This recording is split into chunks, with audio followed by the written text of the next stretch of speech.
गृह मंत्री जी उसमें उपस्थित रहे।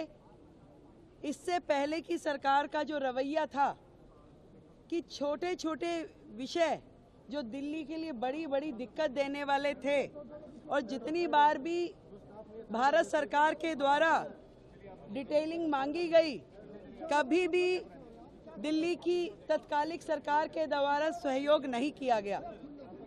आज चाहे ट्रैफिक के वो पॉइंट जिन कारण से सड़कों पे ट्रैफिक रहता है, जल भराव होता है, कहाँ कहाँ पे किन किन चीज़ों को ठीक करने की आवश्यकता है, उसकी डिटेल डिस्कशन, वो कमेटियाँ जो शांति समितियाँ, थाना लेवल, डिस्ट्रिक्ट लेवल कमेटियों का गठन जो होना है, उस पर चर्चा की गई।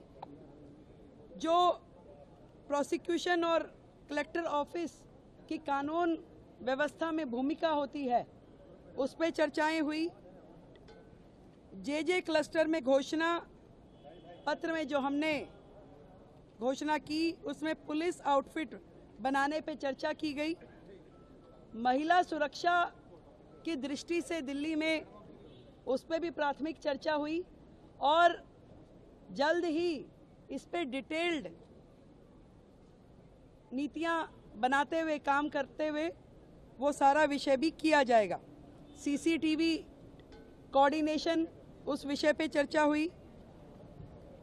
पीडब्ल्यूडी जो मैंने बताया कि वो सारे विषय जो पीडब्ल्यूडी से संबंधित हैं और कहीं ना कहीं दिल्ली में दिक्कत करते हैं, उन सब के समाधान पे चर्चा हुई। और राष्ट्रीय सुरक्षा और अंतर्राष्ट्रीय गैंग जिस प्रकार से दिल्ली की सुरक्षा व्यवस्था को के लिए दिक्कत है, उन सारे विषयों पे भी बहुत ही डिटेल्ड चर्चा हुई। मैं इतना कह सकती हूँ कि एक डबल इंजन की सरकार जिस तरीके से काम कर रही है बाकी राज्यों में भी, अब से दिल्ली में भी डबल इंजन की सरकार का एक अलग चेहरा नजर आएगा जनता को, और वो सारे विषय जो समन्वय के साथ में दिल्ली में समाधान होना चाहिए, उन विषयों का समाधान होगा।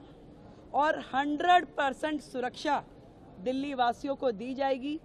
इस तरह की समन्वय बैठक लगभग मासिक बैठक के रूप में, मंथली रिव्यू बैठक ये रहेगी, और हर प्रकार से, चाहे वो ट्रैफिक ईज प्रोग्राम हो, चाहे जल भराव के बिंदु हो, या प्रोसिक्यूशन इत्यादि के मामले हैं, इन सारे विषयों पे दिल्ली सरकार